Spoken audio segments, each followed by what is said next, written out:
حضرت انس بن مالک حضور کے خادم تھے. اماں نے دے دیا تھا حضور کی بارگاہ میں. کہتے ہیں میں 10 سال مدینے میں حضور کی نوکری کرتا رہا, تو قریب سے دیکھا تھا نا سارا کچھ. بہت ساری احادیث ان سے مروی ہیں, بڑی چیزوں کو دیکھا تھا, تو ہم سیاڑے ہو گئے, باتیں سمجھ گئے. قریب رہنے والے لوگ تو قربان پچھانن والے ہیں, تو گل جان گئے گل کھول دے نہیں. تو قریب پہنچ گئے تھے نا, تو سمجھ آ گئی تھی بات کی. تو ترمذی میں موجود ہے, ایک دن حضور سے پوچھتے ہیں یا رسول اللہ قیامت والے دن آپ کو کہاں تلاش کروں. یعنی حضور علیہ السلام سے پوچھتے ہیں حضور میں نا قیامت والے دن, بھئی بات تو یہ نا کہ اعمال ٹھیک کیے جائیں, معاملات پر توجہ دی جائے, عبادات کا خیال کیا جائے, جو ہمارے ذمہ ڈیوٹیاں ہیں وہ پوری کی جائیں. تو وہ کہتے ہیں حضور وہ قیامت والے دن کہاں تلاش کروں.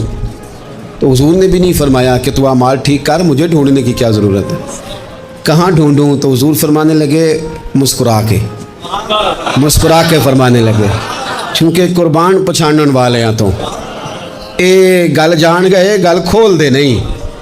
حضور علیہ السلام سے کہا یا رسول اللہ میں نا قیامت والے دن کہاں تلاش کروں. تو حضور فرمانے لگے حوض کوثر پہ.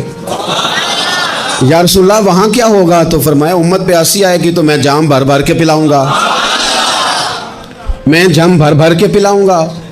ایسا کہ تیری خیر تیرے میں کدے کی خیر, ایسی پلا کہ جس کا نشہ عمر بھر رہے.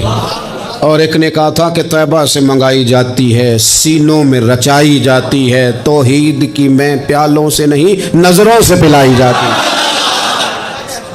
حضور صلی اللہ علیہ وسلم نے فرمایا حوض کوثر پہ بھی جام پلائیں گے.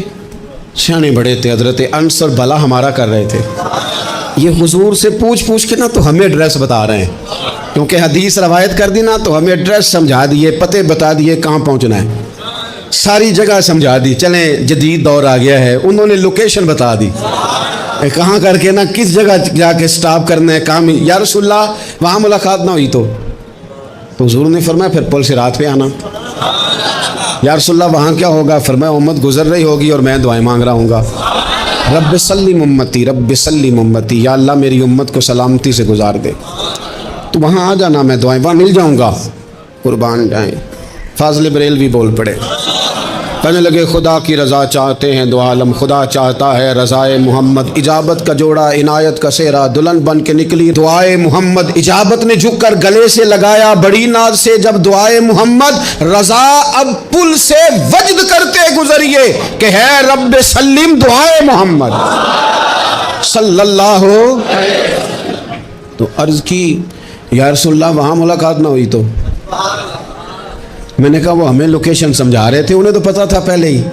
ایک قربان پچھانن والے ہیں, تو ایک گل جان گئے گل کھول دے نہیں. تو وہاں نہ ملاقات ہوئی تو حضور نے فرمایا پھر میزان عمل پہ آنا. یا رسول اللہ وہاں کیا ہوگا. فرمایا امت کے عمل تول رہے ہوں گے اور میں ان کے لیے دعائیں کر رہا ہوں گا.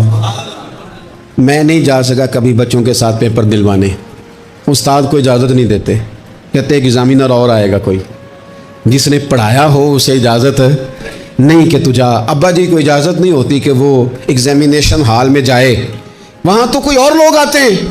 یہ بھی عجیب سبق ہے نا کائنات کا کہ سارے تعلیم و تربیت کے اسباق بھی حضور پڑھائیں,